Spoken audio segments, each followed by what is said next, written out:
खबरों का सारथी। नमस्कार, के न्यूज के खास कार्यक्रम स्पेशल रिपोर्ट में आपका स्वागत है। मैं हूं राहुल चौहान। आज हम सबसे पहले बात करेंगे मुख्यमंत्री पुष्कर सिंह धामी मदरसा शिक्षा को लेकर एक ऐतिहासिक और बेहद सख्त फैसला लिया है। हरिद्वार में संतों के एक कार्यक्रम को संबोधित करते हुए सीएम धामी ने बड़ा ऐलान किया।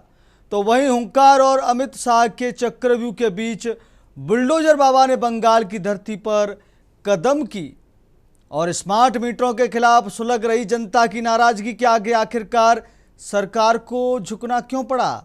और चलते चलते बात मौसम की। मौसम विभाग ने अगले 3 दिनों के लिए प्रदेश के कई हिस्सों में भीषण लू यानी हीट वेव की चेतावनी जारी की। तो चलिए अब चलते हैं खबरों के विस्तार में। मुख्यमंत्री पुष्कर सिंह धामी ने मदरसा शिक्षा को लेकर एक ऐतिहासिक और बेहद सख्त फैसला लिया है।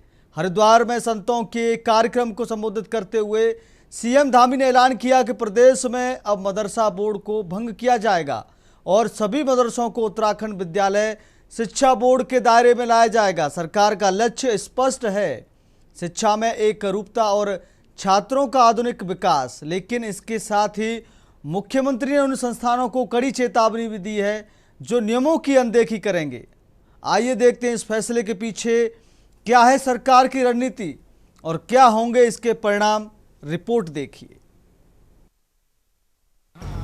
उत्तराखंड के सीएम पुष्कर सिंह धामी ने मदरसा शिक्षा को लेकर बड़ा ऐलान कर दिया है। मुख्यमंत्री ने संतों के एक कार्यक्रम में घोषणा की है कि राज्य में मदरसा बोर्ड को भंग किया जाएगा और शिक्षा व्यवस्था में एकरूपता लाने के लिए नया ढांचा लागू किया जाएगा।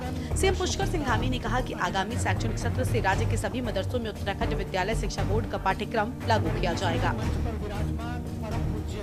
मुझे ये कहते हुए आप सब पूज्य संतगणों के बीच में इतनी बड़ी संख्या में पूरे देश के आज भक्त श्रद्धालुगण यहाँ पहुंचे हैं कि उत्तराखंड हिंदुस्तान का पहला राज्य बन गया जहां समान नागरिक संहिता का कानून आज सबके लिए एक समान कानून लागू हो गया है। इसके साथ साथ सबको शिक्षा का अधिकार मिले।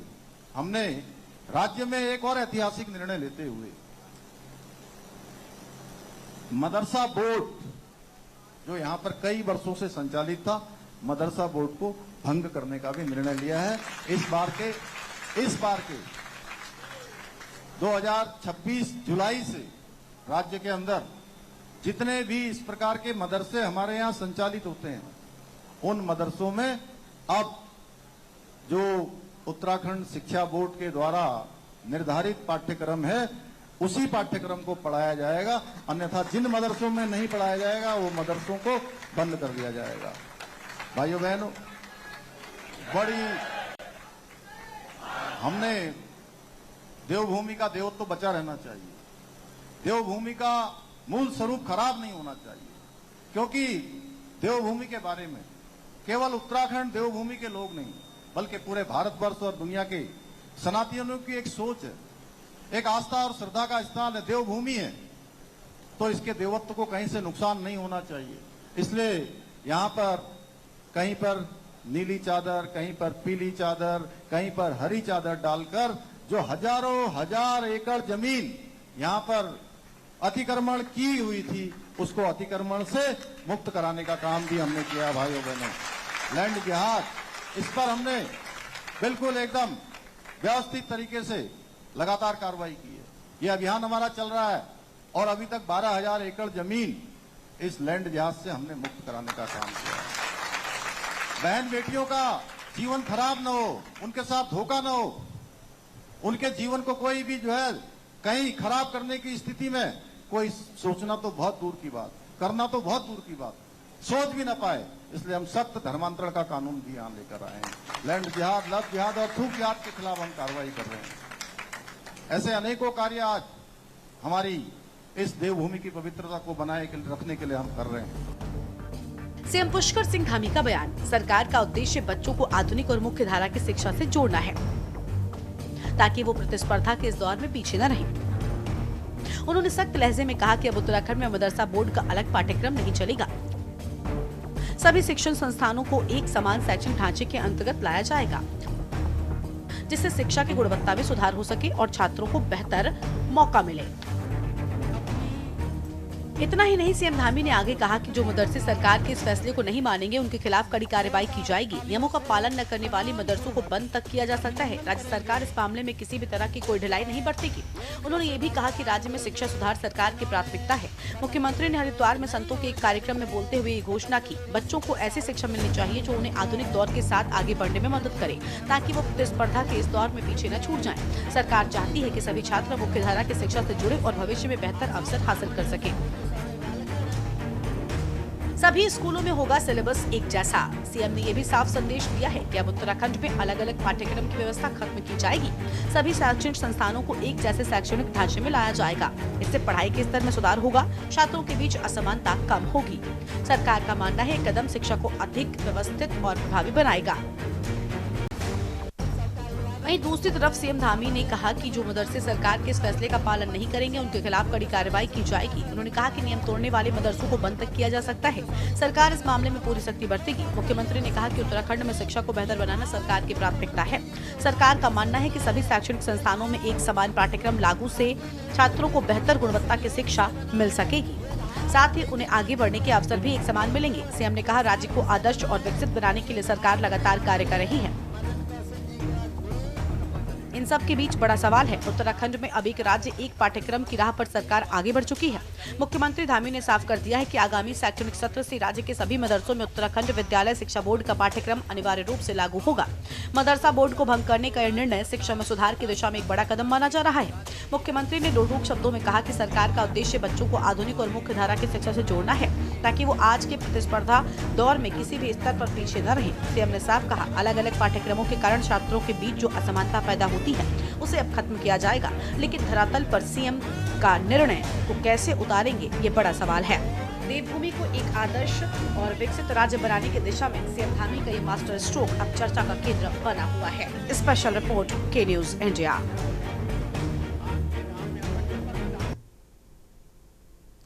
अगली स्पेशल रिपोर्ट आपको दिखाएंगे। पश्चिम बंगाल के चुनावी दंगल में अब उस नाम की एंट्री हो चुकी है जिसके जिक्र मात्र से अपराधियों के पैर कांपने लगते हैं। राजनीति का पारा 7वें आसमान पर पहुंच जाता है। हम बात कर रहे हैं यूपी के मुख्यमंत्री और भाजपा के फायर ब्रांड नेता योगी आदित्यनाथ की। हुंकार और अमित शाह के चक्रव्यूह के बीच बुलडोजर बाबा ने बंगाल की धरती पर कदम रख दिया है। जहां एक तरफ टीएमसी से भाजपा की घबराहट बता रही है, वहीं जानकार इसे भाजपा की वो सीक्रेट रणनीति मान रहे हैं जिसने 2021 में भी दीदी के किले में सेंध लगाई थी। मालदा से लेकर मेदिनीपुर तक योगी के तेवर वही पुराने हैं और निशाने पर है ममता सरकार का माफिया राज। आखिर क्यों योगी की रैलियों मर रहा है जन सैलाब? क्या इस बार वाकई दीदी की विदाई तय है? देखिए हमारी इस रिपोर्ट में। बंगाल के रण में बुलडोजर बाबा, ममता के गढ़ में योगी आदित्यनाथ की प्रचंड हुंकार। 2021 वाला तेवर, 2024 वाला प्रहार। क्या योगी का हिंदुत्व कार्ड पलटेगा बंगाल की बाजी? माफिया राज बनाम सुशासन। बंगाल की रैलियों में यूपी के अपराधियों के सफाई के हुंकार। बीजेपी के हुंकार और अमित शाह के चक्रव्यूह के बीच अब जनता को इंतजार है बुलडोजर बाबा का। उत्तर प्रदेश के मुख्यमंत्री योगी आदित्यनाथ, जो भाजपा के सबसे बड़े फायर ब्रांड नेताओं में शुमार हैं, अब बंगाल के मैदान में नजर आ रहे हैं। जहां टीएमसी और विपक्ष इसे भाजपा की कमजोरी बता रहा है, वहीं भाजपा की एक सोची समझी सीक्रेट रणनीति का हिस्सा है। 2021 के विधानसभा चुनाव में योगी आदित्यनाथ भाजपा के स्टार प्रचारक के रूप में पीएम मोदी के बाद सबसे अधिक मांग वाले नेता थे। 2021 के चुनाव में योगी आदित्यनाथ ने बंगाल में 30 से अधिक जनसभाएं की थी। उस वक्त सीएम योगी ने पुरुलिया, बांकुड़ा और मेदिनीपुर जैसे क्षेत्रों में कई विधानसभा सीटों पर चुनाव प्रचार किया था। उनकी रैलियों में ध्रुवीकरण और हिंदुत्व के मुद्दे को हवा दी गई थी। ये चीजें दिखाती है कि आदि आबादी का अपमान करना, नौजवानों का अपमान करना, अन्नदाता किसानों का अपमान करना और गरीबों का अपमान करना इनकी फितरत बन चुकी है। लेकिन अब जनता जागरूक हो चुकी है। अब वह इस प्रकार की भ्रष्टाचार और कदाचार में लिप्त सरकारों को स्वीकार नहीं करेगी। बहनों और भाइयों, बंगाल का अपना गौरवशाली इतिहास रहा है। ये बंगाल जिसने बैरकपुर से निकली चिंगारी ने भारत के अंदर 1857 में प्रथम स्वातंत्र समर की लौ जलाई थी। ये बंगाल जिसने भारत के अंदर वंदे मातरम के गान के माध्यम से भारत की आजादी का मंत्र बनकर के स्वतंत्र भारत का राष्ट्रगीत बना हुआ वंदे मातरम इसी बंगाल की धरती में रचा गया। और यह वर्ष हमारे लिए सौभाग्य का विषय है। यह वर्ष वंदे मातरम के 150 वर्ष पूरे होने के अवसर पर पूरा देश राष्ट्रीय आयोजन के साथ जुड़ा हुआ है। वंदे मातरम ने भारत की आजादी को एक नई ऊंचाई दी। यह आजादी का मंत्र बना था और आज हम कह सकते हैं टीएमसी की अराजकता से मुक्त बंगाल बने। वंदे मातरम के 150 वर्ष के बाद यह साबित होकर के रहेगा। योगी ने साल 2021 की एक रैली में ही नारा दिया था, 2 मई दीदी गई। इस नारे ने काफी सुर्खियां बटोरी थी। इस बार भी उसी तर्ज पर 4 मई दीदी गई वाले नारे की गूंज है। साल 2021 में मालदा और उत्तर बंगाल में उनके दौरों ने भाजपा के वोट बैंक को मजबूती दी थी। वहीं दूसरी तरफ पश्चिम बंगाल के चुनावी परिदृश्य में एक बार फिर उत्तर प्रदेश के मुख्यमंत्री योगी आदित्यनाथ की सक्रिय मौजूदगी देखने को मिल रही है। पार्टी के स्टार प्रचारकों में शामिल योगी का ये दौरा रणनीतिक दृष्टि से महत्वपूर्ण माना जा रहा है, जिसमें वे उत्तर से दक्षिण तक फैले 3 जिलों में लगातार कार्यक्रमों के जरिए चुनावी माहौल को धार देंगे। सीमावर्ती इस क्षेत्र में भाजपा अपनी पकड़ मजबूत करने की कोशिश में है और मुख्यमंत्री योगी आदित्यनाथ की सभा को इसी दिशा में एक अहम कड़ी के रूप में देखा जा रहा है। आज बंगाल बेहाल है। पिछले 15 वर्षों में 7,000 से अधिक बड़े उद्योग बंद हुए हैं। बंगाल में एमएसएमई यूनिट 18,000 से अधिक बंद हुए हैं। 30 लाख से अधिक नौजवान बेरोजगार हुआ है। अन्नदाता किसान को उसकी उपज का दाम नहीं मिल रहा है। आलू उत्पादन करने वाला किसान बेहाल है। चावल की में लगातार गिरावट है। मछली उत्पादन में भी लगातार गिरावट है। ये बंगाल की वर्तमान की बदहाल स्थिति वर्तमान में, नौजवान परेशान, अन्नदाता किसान हताश और निराश है। उद्योग धंधे चौपट हो रहे हैं और टीएमसी की सरकार तुष्टीकरण में लगी हुई है। यहां sand mafia, coal mafia, land mafia, cattle mafia हावी होकर के बंगाल को चूस रहा है। बंगाल की धरा पर कोई भी पर्व और त्योहार होता है, ममता दीदी को तो जय श्री राम के नारे से चिढ़ है, चिढ़। वो दुर्गा पूजा नहीं करने देती। दुर्गा मूर्ति विसर्जन के जुलूस को प्रतिबंधित करती है। उपद्रव, उत्सव के पहले उपद्रव हो जाता है। शोभा यात्रा पर पथराव होता है। न बेटी सुरक्षित है, न व्यापारी सुरक्षित है। बहनों और भाइयों, यही हाल 2017 के पहले यूपी के अंदर भी थे। मुख्यमंत्री योगी आदित्यनाथ की जनसभाओं में उमड़ रही भीड़ इस चुनाव में एक महत्वपूर्ण संकेत के रूप में देखी जा रही है। सभा स्थलों पर हालात ऐसे बन रहे हैं कि लोगों में मुख्यमंत्री की एक झलक पाने की जबरदस्त उत्सुकता दिखाई दे रही है। कई जगहों पर भीड़ इतनी अधिक हो रही है कि पैर रखने तक की जगह नहीं बच रही है। सभा शुरू होने से काफी पहले ही लोग पहुंचकर अपनी जगह सुनिश्चित कर रहे हैं और अंत तक डटे रहते हैं। ये नजारा न केवल स्थानीय स्तर पर भाजपा के बढ़ते जनाधार की ओर इशारा करता है, बल्कि कार्यकर्ताओं के मनोबल को भी नई ऊर्जा दे रहा है। लेकिन सबसे बड़ा सवाल ये है कि सीएम योगी का बंगाल में हुंकार कितना असरदार रहेगा। स्पेशल डेस्क के न्यूज इंडिया। ब्रेक के बाद दिखाएंगे आपको अगली स्पेशल रिपोर्ट। उत्तर प्रदेश में स्मार्ट मीटरों के खिलाफ सुलग रही जनता की आवाज।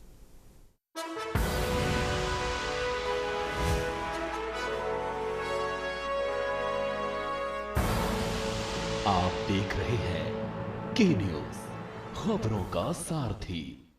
भूमि उत्तराखंड, जहां प्रकृति की अनुपम सुंदरता और अध्यात्म की दिव्य ऊर्जा एक साथ अनुभव होती है। ये वही पावन भूमि है जहां हर वर्ष लाखों श्रद्धालु। आपका बहुत स्वागत है। स्पेशल रिपोर्ट में बात कर रहे थे उत्तर प्रदेश में स्मार्ट मीटरों के खिलाफ सुलग जनता की नाराजगी के आगे आखिरकार सरकार को झुकना पड़ा है। भारी बिल और तकनीकी खामियों के शिकायतों के बाद ऊर्जा मंत्री ए के शर्मा ने प्रदेश में स्मार्ट मीटर लगाने पर तत्काल प्रभाव से रोक लगा दी है। सिर्फ इतना ही नहीं, जो स्मार्ट मीटर लग चुके हैं उनके लिए भी अब नो पावर कट के नए नियम जारी किए गए हैं। क्या है सरकार का नया फैसला और यूपी के अलग अलग जिलों से विरोध की कैसी तस्वीरें आई, देखिए हमारी इस खास रिपोर्ट में। उत्तर प्रदेश में भीषण गर्मी के बीच जनता स्मार्ट मीटर के करंट से झुलस रही थी। मनमाने बिल, रिचार्ज खत्म होते ही कटती बिजली और विभाग की तानाशाही के खिलाफ के न्यूज इंडिया ने लगातार मुहिम चलाई। आज हमारी इस मुहिम का बड़ा असर हुआ है। ऊर्जा मंत्री ए के शर्मा ने स्मार्ट मीटर लगाने पर तत्काल रोक लगा दी है और उपभोक्ताओं को वो राहत दी है जिसका इंतजार करोड़ों लोग कर रहे थे। उत्तर प्रदेश में अब पुराने बिजली मीटरों को स्मार्ट मीटर से नहीं बदला जाएगा।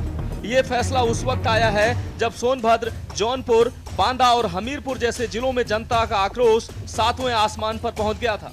कहीं महिलाओं ने मीटर उखाड़कर दफ्तरों में पटके हैं तो कहीं मंत्रियों का घेराव हुआ है।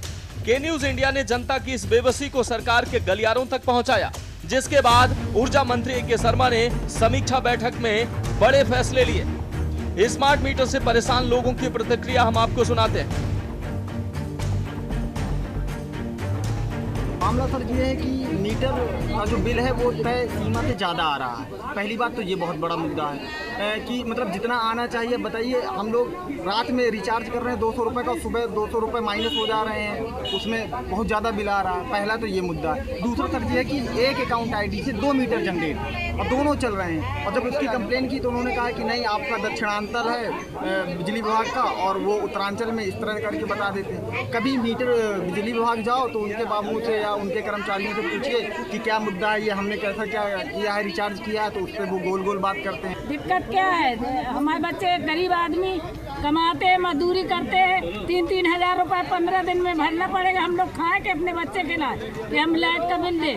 अभी आपने बिल भरा है? जी 3,000 रुपये भरा है। कल बता रहे हैं लाइट कट जाएगी, 15 दिन में हो रहा है। 1 साल से जब से स्मार्ट मीटर लगे हैं हम लोग बिजली को लेकर बहुत परेशान हैं। रात में 12 बजे और 2 बजे हम लाइट काट कर बिल जमा होने के बाद भी लाइट कट जाती है और हम ठेला लगाता है, हमारा पति मजदूरी करता है, बताइए कहाँ से बिल भरे। महीने में 15 दिन में 6,000-7,000 का बिल आ रहा है। मुख्यमंत्री योगी आदित्यनाथ के निर्देश पर एक हाई लेवल तकनीकी समिति बनाई गई, जिसमें IIT कानपुर के प्रोफेसर शामिल हैं। ये कमेटी 10 दिन में बताएगी कि आखिर स्मार्ट मीटर अंधाधुंध बिल क्यों निकाल रहे हैं। डिप्टी सीएम ब्रजेश पाठक और मंत्री रामकेश निषाद ने भी साफ कर दिया कि जनता का हित सर्वोपरि है। अगर मीटर में गड़बड़ी मिली तो सिस्टम को पूरी तरह बदला जाएगा। जनपद बांदा सहित काफी क्षेत्रों में विद्युत व्यवस्था आंधी और पानी की वजह से चरमरा गई थी। उसको ठीक करने के लिए जिले और मंडल के सभी अधिकारियों को बुलाया गया था और उनके साथ बैठक हुई है। जहां भी आंधी तूफान से तार व खंभे टूटे थे उनको अविलंब दुरुस्त करने के लिए निर्देश दिए गए। प्रीपेड मीटर, पोस्टपेड मीटर जो स्मार्ट मीटर है, यहाँ पर बिलिंग ज़्यादा होने और उपभोक्ता को जानकारी न होने की वजह से समस्याएं आ रही थी। बिल जनरेशन में जो देरी होती थी उसको ठीक करने के लिए कहा गया है और रिकनेक्शन में जो विलम्ब होता था उसको तत्काल कनेक्शन के साथ में ही विद्युत की सप्लाई देने के लिए निर्देश दिए गए हैं। उपभोक्ताओं को जो स्मार्ट मीटर लगाए जाते हैं, उपभोक्ताओं को जानकारी का अभाव है, उनको कैसे प्रचार प्रसार करना है, ये जानकारी उपभोक्ताओं के साथ साझा करें। ऊर्जा मंत्री ने स्मार्ट मीटर व्यवस्था की समीक्षा का निर्देश दिया। उन्होंने निर्देश दिया कि स्मार्ट प्रीपेड मीटर में उठ रहे तकनीकी मुद्दों की समीक्षा के लिए एक तकनीकी समिति बनाई जाए और इसका परीक्षण किया जाए। जब तक समीक्षा पूरी नहीं हो जाती है तब तक पुराने मीटरों को स्मार्ट प्रीपेड मीटर से नहीं बदला जाए। ऊर्जा मंत्री ए.के. शर्मा ने बताया कि उपभोक्ताओं को समय पर जानकारी मिल सके, इसके लिए 5 स्तरीय SMS अलर्ट प्रणाली लागू की जाएगी, जिसके तहत बैलेंस 30% होने पर पहला, 10% होने पर दूसरा, बैलेंस समाप्त होने पर तीसरा, डिस्कनेक्शन से एक दिन पूर्व चौथा और डिस्कनेक्शन के बाद 5वां मैसेज भेजा जाएगा। स्मार्ट मीटर में बैलेंस कम होने पर SMS एवं कॉल के माध्यम से उपभोक्ता को सतर्क किया जाएगा। उत्तर प्रदेश में 3.5 करोड़ विद्युत उपभोक्ताओं में से 82 लाख उपभोक्ताओं के घरों पे हमने या संस्थानों पे स्मार्ट मीटर लगाए हैं। स्मार्ट मीटर और प्रीपेड मीटर के क्रियान्वयन में कुछ उपभोक्ताओं द्वारा, कुछ जनप्रतिनिधियों द्वारा कुछ समस्याएं हमारे सामने लाई गई हैं। इसके मद्देनज़र एक टेक्निकल कमेटी हम लोगों ने, सरकार ने माननीय मुख्यमंत्री जी के निर्देशानुसार बनाई गई है और वो टेक्निकल समिति अपना काम कर रही है। जब तक उसकी रिपोर्ट नहीं आती है तब तक स्मार्ट प्रीपेड मीटर लगाने की प्रक्रिया को हमने बंद रखने का आज निर्देश दिया है और साथ ही हमने ये भी कहा है कि उपभोक्ता का बैलेंस 0 होने के बाद भी 3 दिन तक उसका कनेक्शन नहीं कटेगा या 2 किलोवाट तक के कनेक्शन पे हमने एक और नई व्यवस्था दी है कि 200 रुपये तक अगर निगेटिव जाता है बैलेंस तो भी उसका कनेक्शन नहीं काटा जाएगा और जो रिचार्ज करने के बाद रिकनेक्शन में जो समय लगता था उसे न्यूनतम बनाया जाए, कुछ मिनटों में रिचार्ज होना चाहिए। साथ ही कनेक्शन के पहले, डिस्कनेक्शन के पहले, कनेक्शन काटने के पहले 5 बार SMS भेजकर उपभोक्ता को अलर्ट करने का, ये तमाम प्रकार की व्यवस्थाएं हमने करने के लिए आज निर्देश दिए हैं और उसका क्रियान्वयन होने से उपभोक्ताओं को स्मार्ट मीटर और प्रीपेड मीटर को लेकर के जो समस्याएं आ रही थी वो काफ़ी हद तक दूर हो जाएगी। ऊर्जा मंत्री ने अधिकारियों को चेतावनी दी है कि भुगतान के बाद अगर बिजली बहाल करने में देरी हुई तो कार्रवाई के लिए तैयार रहें। गर्मी के मौसम में ट्रांसफार्मर बदलने और ढीले तारों को दुरुस्त करने का काम अब युद्ध स्तर पर होगा। ये सिर्फ एक सरकारी आदेश नहीं बल्कि उन लाखों उपभोक्ताओं की जीत है जिन्होंने स्मार्ट मीटर की मनमानी के खिलाफ आवाज उठाई और जिसमें के न्यूज इंडिया उनका सबसे मजबूत हथियार बना। स्पेशल डेस्क, के न्यूज इंडिया। अब बात करेंगे अगली स्पेशल रिपोर्ट की। यूपी में सूरज की तपिश अब जानलेवा होने लगी है। चिलचिलाती धूप और आसमान से बरसती आग ने लोगों का जीना मुहाल कर दिया है। आलम यह है कि दिन तो छोड़िए, अब रातें भी तपने लगी हैं। मौसम विभाग ने अगले 3 दिनों के लिए प्रदेश के कई हिस्सों में भीषण लू यानी हीट वेव की चेतावनी जारी की है। प्रयागराज 44 डिग्री से ज़्यादा तापमान के साथ प्रदेश का सबसे गर्म जिला बना हुआ है।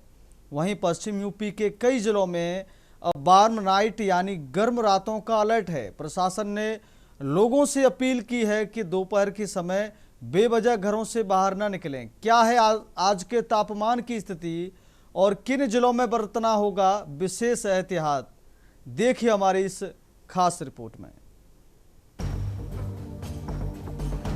उत्तर प्रदेश में लगातार गर्मी का असर जारी है। दिन में चिलचिलाती धूप में लोगों का घर से निकलना भारी पड़ रहा है। अब मौसम विभाग ने कुछ जिलों में रात के समय में भी मौसम अत्यधिक गर्म रहने की चेतावनी जारी कर दी है। वहीं आगामी 3 दिनों तक प्रदेश के दोनों संभागों के कई जिलों में लू चलने की चेतावनी जारी की है। पिछले 24 घंटों में उत्तर प्रदेश में मौसम ड्राई रहा। दिन में आसमान साफ रहा, तेज धूप निकली।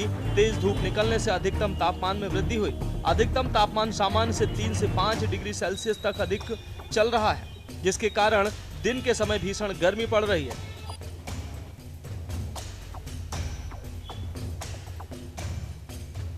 लू चलने की संभावनाओं वाले जिले बांदा, चित्रकूट, कौशाम्बी, प्रयागराज, फतेहपुर, प्रतापगढ़, सोनभद्र, मिर्जापुर, चंदौली, वाराणसी, संत रविदास नगर, जौनपुर, कासगंज, एटा, आगरा, फिरोजाबाद, मैनपुरी, इटावा, औरैया, शाहजहांपुर, बदायूं, जालौन, हमीरपुर, महोबा, झांसी, ललितपुर और आसपास के इलाकों में लू चलने की संभावना है।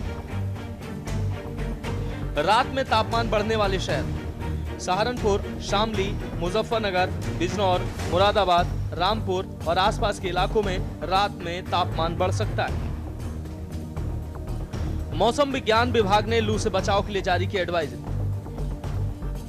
दोपहर के समय लंबे समय तक धूप में रहने से बचें। हल्के रंग के ढीले एवं सूती कपड़े पहने। धूप में जाते समय सिर को कपड़े, टोपी या छतरी से ढककर रखें।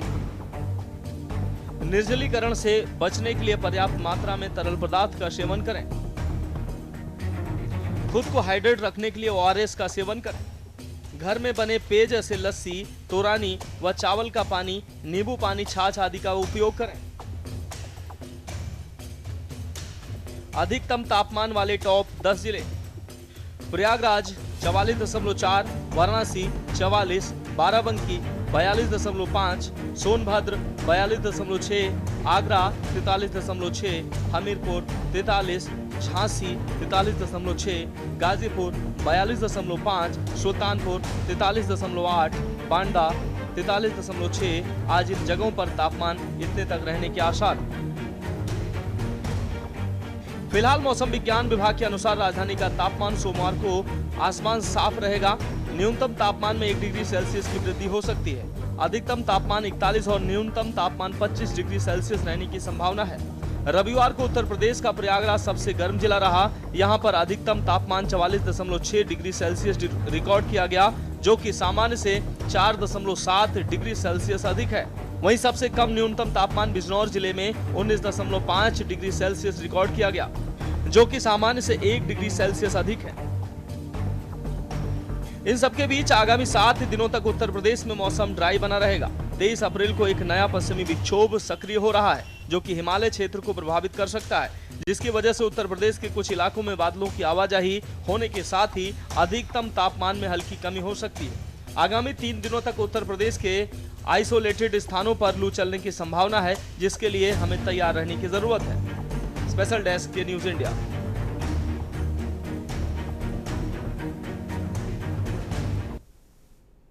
फिलहाल स्पेशल रिपोर्टर मेरे साथ इतना ही। मुझे दीजिए इजाजत। देखते रहिए के न्यूज इंडिया। नमस्कार।